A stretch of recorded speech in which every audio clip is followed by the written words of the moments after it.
She's an author, writer, poem, and NPC founder of Sunflower Seeds Project.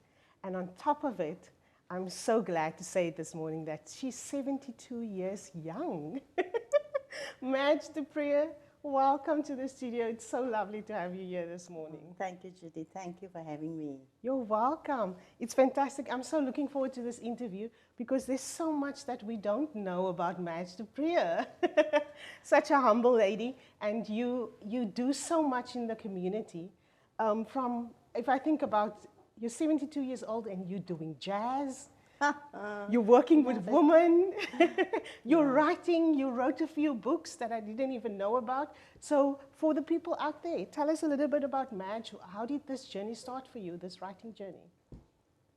Well, first let me tell you who I am. Yes, you can. I am a child of God, and I'm not ashamed of the gospel. I call myself Madge the Sunflower, and there's a specific reason for that. Yes. I believe God has given me an instruction to spread life and life.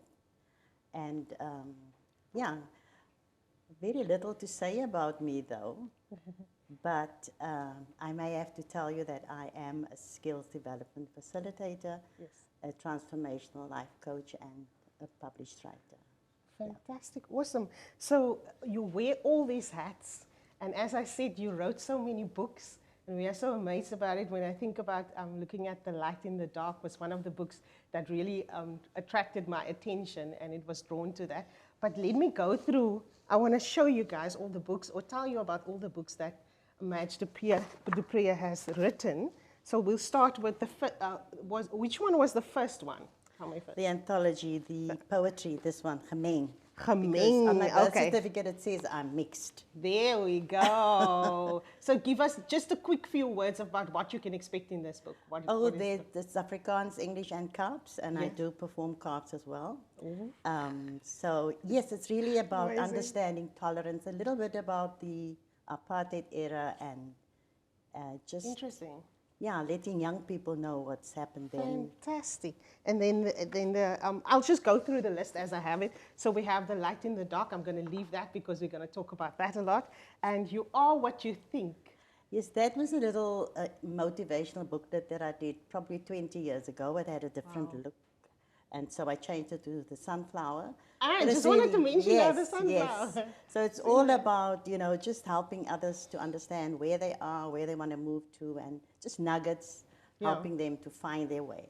Amazing. And then we have, before we go to the last one, then we have also post-school studies, UWC?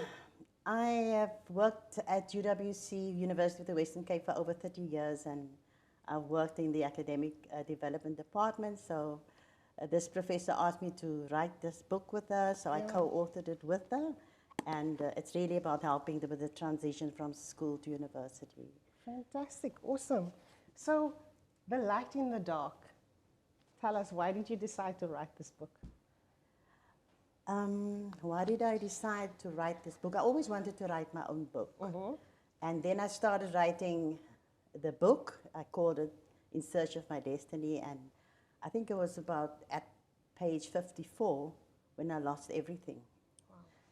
I lost everything on the computer, even on my USB, and I had to start again. And so as I was writing, I didn't have a name yet. Yeah. And then when I was done, I called it The Light in the Dark, because it's really the light in the dark. Okay, and literally when you rewrote the story, did the story somehow change from the first one, or was it word for word again? No, I don't think it was. They were changes because I started thinking differently about what I have to write. Yeah. Because I was searching for my destiny, and now I know something in this book is the light in the dark. Fantastic. Die lig. Yeah, that's die lig. Yeah. And tell us what if you look into this book, what was your favorite part of writing this book, and also what was the least favorite and why? Well, if I look at the most favorite, I would think chapter 14, which speaks about heavenly promotions. I actually focus on the value of writing letters. So I have many letters that my dad has written, my mom, my daughters, and even friends and colleagues. Wow. So I value the fact that if you can write letters, then there's kind of a legacy. Yeah. And my dad has got a red book full of letters that I actually took as my heirloom, and it will go from me to the next rest. generation. Yes, but something that stands out for me about the letters is that a guy, his name is Josh. I met him on a flight to Atlanta, and he was reading his Bible all the time. And I looked at this guy, and I said to him, you know, we started chatting, and I was writing in my journal. So he wrote in my journal, and what was amazing, he didn't know who I was or what my focus was or my vision. And he said to me, like prophetic words. Yes, speaking into your life. Keep reaching out to the future leaders of South Africa. Wow. So that was quite profound. Yes. And this is where I am. Fantastic. Oh, my word. So tell us what I want to ask now. The least favorite. Yes, yes. No, there wasn't a least favorite. Yeah. I think the chapter on, what is the chapter?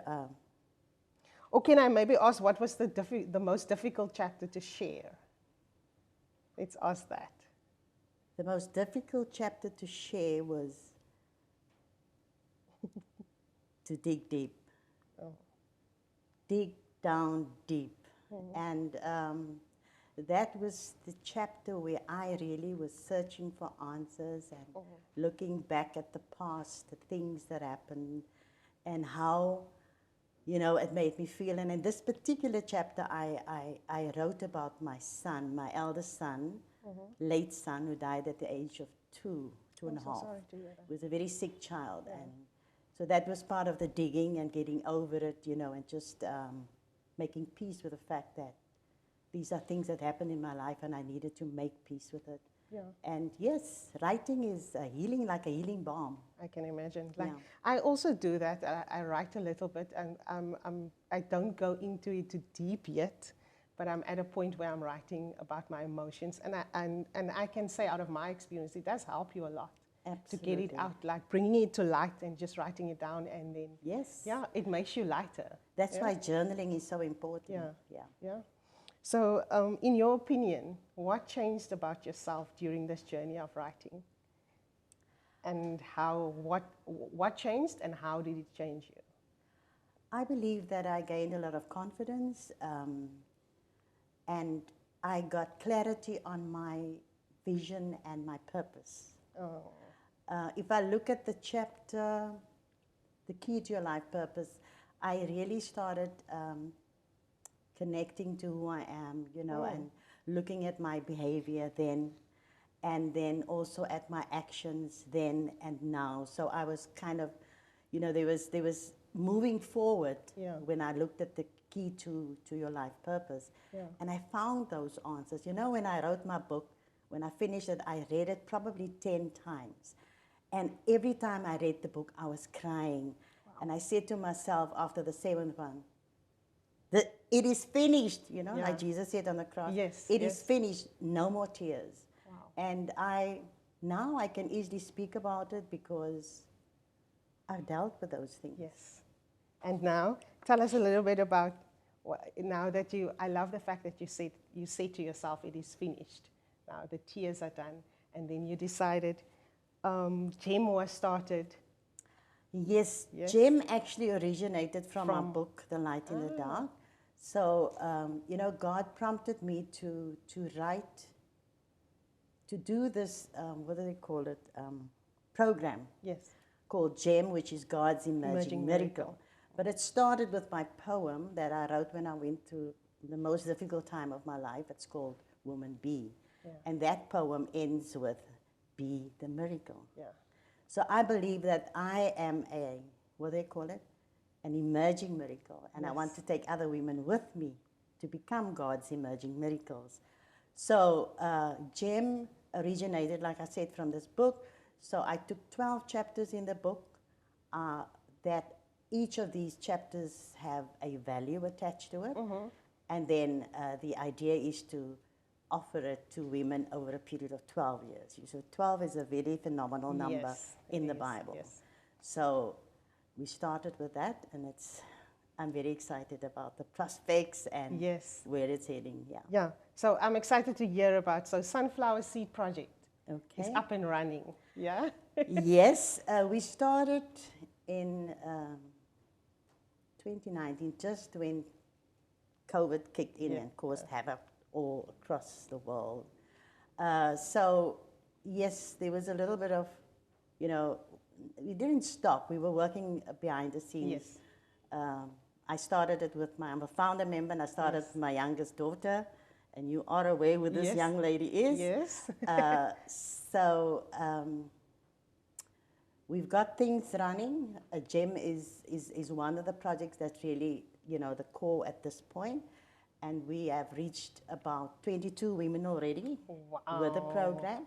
We started with Prisons of Life, which is really dealing with those toxicity inside of you and those things that we still hold on to. And it's amazing to see how many women are really still struggling with past hurts and how to deal with it. Okay, just give us a quick just overview of the different programs that you're covering. Like GEM is the core program at the moment. Then we have, first of all, GEM, the SSP, Sunflower Seeds Project. Yes. We've got 3 focus areas: women empowerment, youth development, and then entrepreneurship. So what we're offering at the moment is like I said, GEM, and then we have DYB. This is Do Your Best Campus, where we actually work with, help learners from grade 8 to 11 with homework, and we walk a path with them towards spiritual, mental, emotional, and physical wellness, so that when they reach matric and, going through the gap or going into workplace or to university or college, that they are ready to take that gap. Fantastic. And where is this all happening? I know where it's happening, but tell us, how can people get a hold of, if they want to get involved? Oh, if they want to get involved, they can follow us on Instagram. We have a Facebook page. They can also, what do they call this? What do the young people say? DM us. Yeah. Yes, and and if they want to, they can get involved by becoming a member. They can also give us a donation, because we need donations. Funding is really a stifling block at the moment, but we have our 18A on the way. Fantastic, awesome. Okay, so to finish it off with, The Light in the Dark, I know these books, you said to me, Judith, I don't sell these books, but you are covering these books in your programs. I know with Jamie you are covering The Light in the Dark. So tell me, and just complete the sentence for me. For the reader or someone that comes to you and is, you are a life coach for them and covering this book, what is the hope for you when you are covering The Light in the Dark? What do you want the reader to discover when it comes to themselves? What do you want to reveal? I would like them to just get rid of all the toxicity inside of them and get away with all the negativity and those self-imposed restrictions that we put on ourselves. And then, of course, to discover their vision and their purpose. Fantastic. Please finish the sentence for me. For the reader, I hope The Light in the Dark terminates. Excuse me? For the reader, I hope The Light in the Dark will terminate what in their life? Like I said, negative thinking and also those self-imposed restrictions. Yes. And things that are just not good for them. Okay, and what do you want to birth when all of that is done and they've done the healing? What do you want to birth in their lives with the program? Joy and happiness, freedom. Freedom. That's what it is. This is what I have at the moment. I have peace, like in the valley, like fantastic. Awesome. So you just want women, you said to me, you're really focused on women also to discover their happiness and their peace and their joy. Yes. And to know that you don't have any age restriction when it comes to finding your purpose and doing what you're supposed to do. Yes. Yeah? Fantastic. So Madge, we're going to finish it off. I would love for you to read one of your poems that you've mentioned. So yes. Thank you, Judith. I would like to read the poem that I call Woman B. And that's the poem that I wrote when I was going through a very difficult time of my life. It's called, can I do it? Yes, you may. Woman, be. See beyond. See the gift, the calling, the vision. Embedded in your spiritual womb. See the beginning, the end, the now. See it, woman. Believe it, act it, live it. Be, woman, be all you were made to be. Mother of the nation, diva, princess, queen. There we go. Look forward. Leave the past behind. Run, walk, rest. Just be your very best. Be woman. Be the miracle. Wow. Well, there we have it. Be woman, be the miracle. And the message today is leave the past behind and be your best self. Be the miracle. Absolutely. Fantastic. Thank you very much, Madge. This was so insightful, and thank you for your encouraging message. Thank you guys for joining us, and stay tuned. There's more coming. Thank you.